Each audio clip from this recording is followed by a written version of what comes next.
In Haight-Ashbury, it was the summer of love, and the new Adams and Eves, barefoot and bedraggled, were spawning cosmic peace. But during the summer of 1967, at Borehamwood Studios, England, Stanley Kubrick's man-apes ran screaming, jabbering, and fiercely exulting in prehistory's first act of bloodshed. Kubrick was filming The Dawn of Man, the opening section of 2001, A Space Odyssey. A few minutes into 2001, a mysterious matte black monolith touches down among the apes. This object hums and buzzes with the agitated spiritual strains of Georges Ligaty's music. Ready for liftoff, now the apes on the cusp of humanness start to kill animals for meat. They kill each other, too. The entire wordless prehistoric sequence lasts 16 minutes, a dare to the audience and an audacious leap in movie-making history. Finally, one ape, Moonwatcher, flings his bone into the air, and lo, as every schoolchild knows, it morphs into a spaceship, serenely gliding through the void. So crude prehistoric violence rockets forward into the space age, subtly infecting 2001's supermodern, clean, computer-driven rationality. With The Dawn of Man, Kubrick echoed the writer Robert Ardrey, who argued that lethal violence first made us human. The territorial imperative meant capturing space for one's tribe and fending off rivals with a rock to the head or, as in 2001, a dead tapir's bone. Was the monolith a mosaic tablet designed by Mies van der Rohe, as one critic suggested, or a golden calf with the apes dancing and chattering around it? Make of the monolith what you will. For Mad Magazine's bewildered cartoon apes, it was a prehistoric handball court. This faceless alien god, or is it an idol, jolts the apes into new knowledge. For the fierce anti-Rousseauian Kubrick, the monolith is the tablet of our first law: thou shalt kill.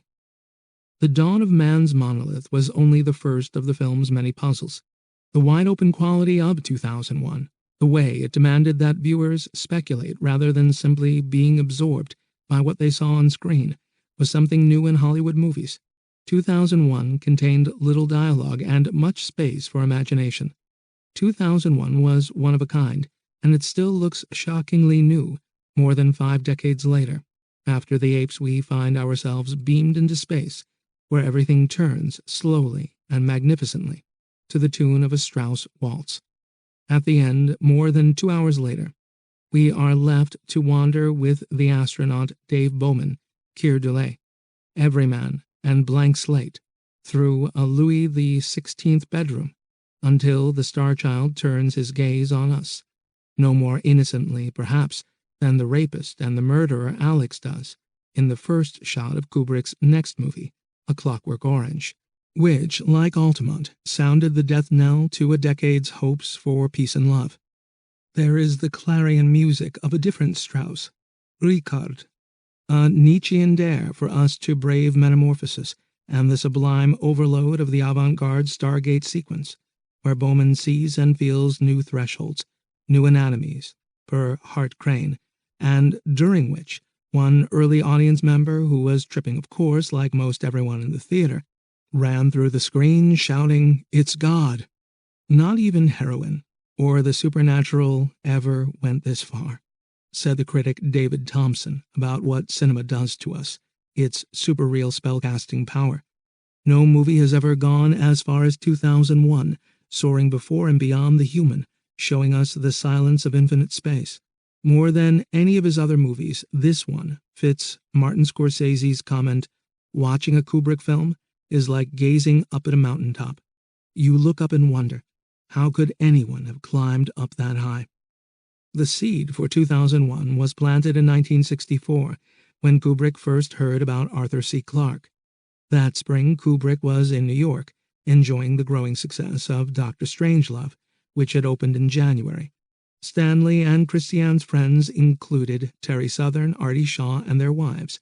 Shaw, who hadn't played clarinet for years, was trying his hand at writing fiction and distributing films.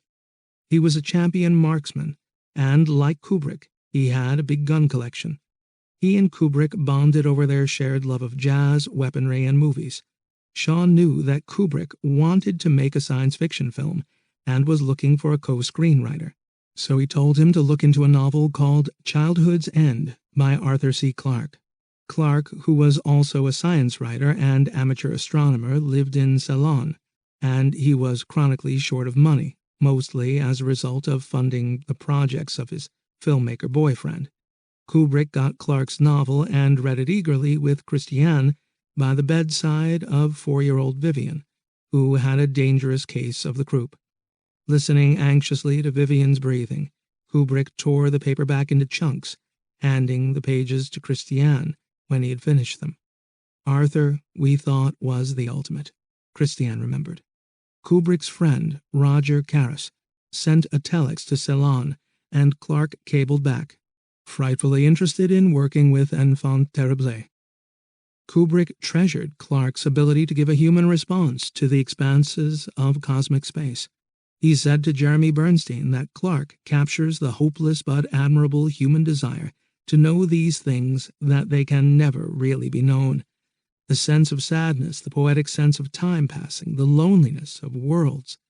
Kubrick told Bernstein, has a way of writing about mountains and planets and worlds with the same poignance that people write about children and love affairs. It was clear that 2001, with its vast sense of scale, was going to be a different kind of science fiction movie. Kubrick told Daniel Heyman that every single company turned it down except for MGM. What they said at the time was, what? Science fiction pictures never grossed more than $2 million because up until that point all science fiction had been kind of cheap, stupid. He had a night person pallor, Clarke remembered about Kubrick, when the two first met in New York over dinner at Trader Vic's.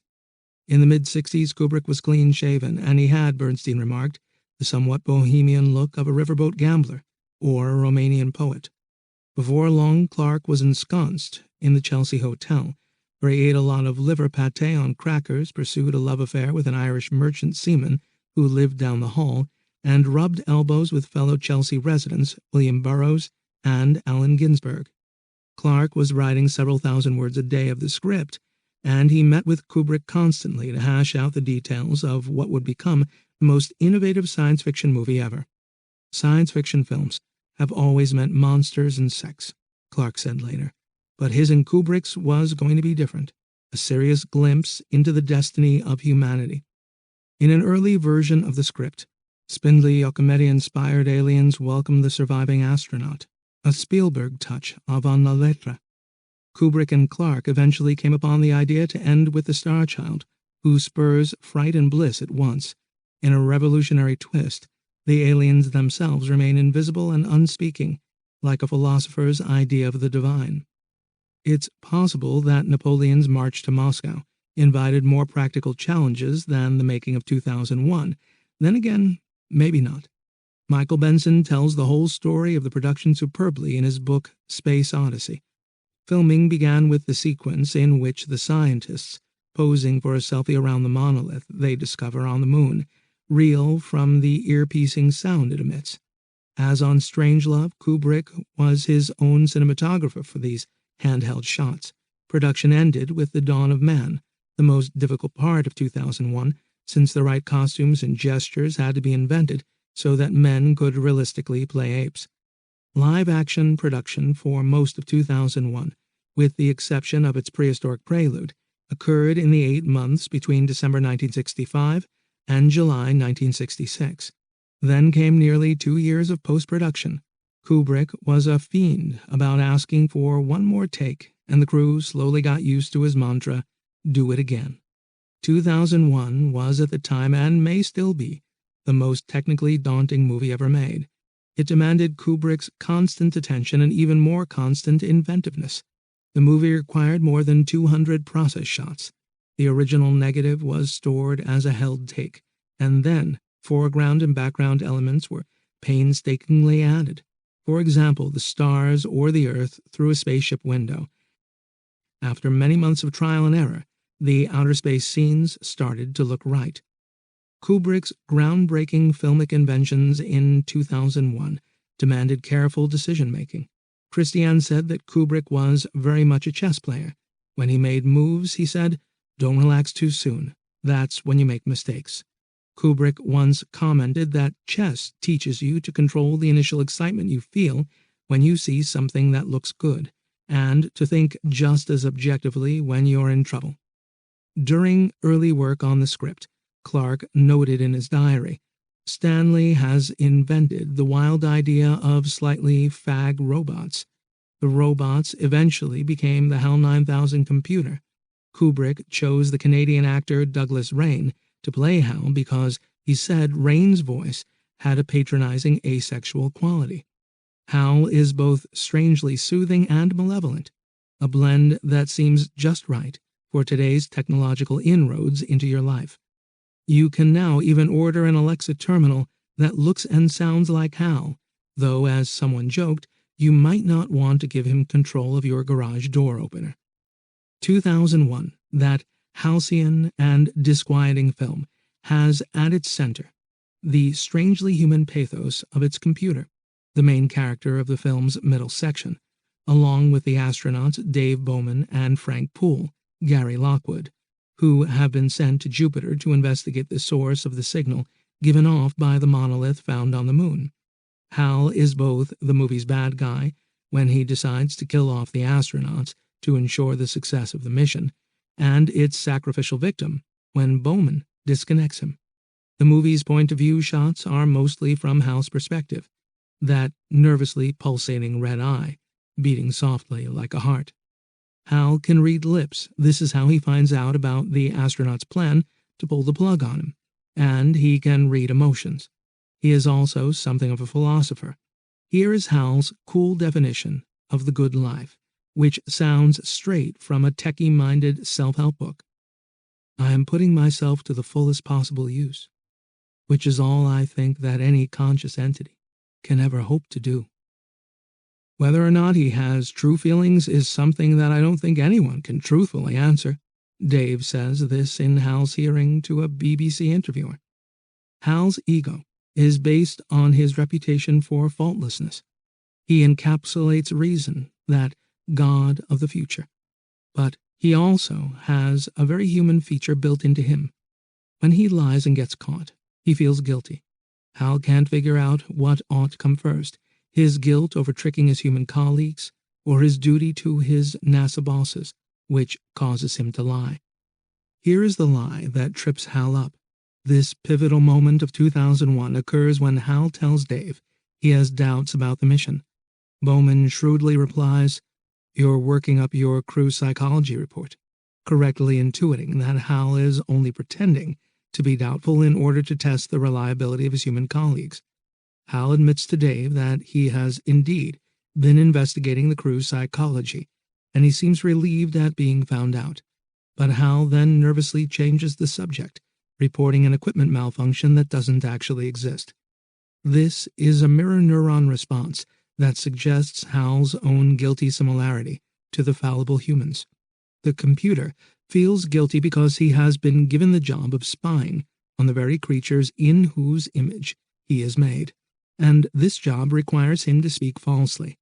At this moment, Hal finds himself transformed from a faithful AI assistant to a person who is, like us, capable of betraying his friends. He has eaten the fruit of knowledge, and his eye is now open.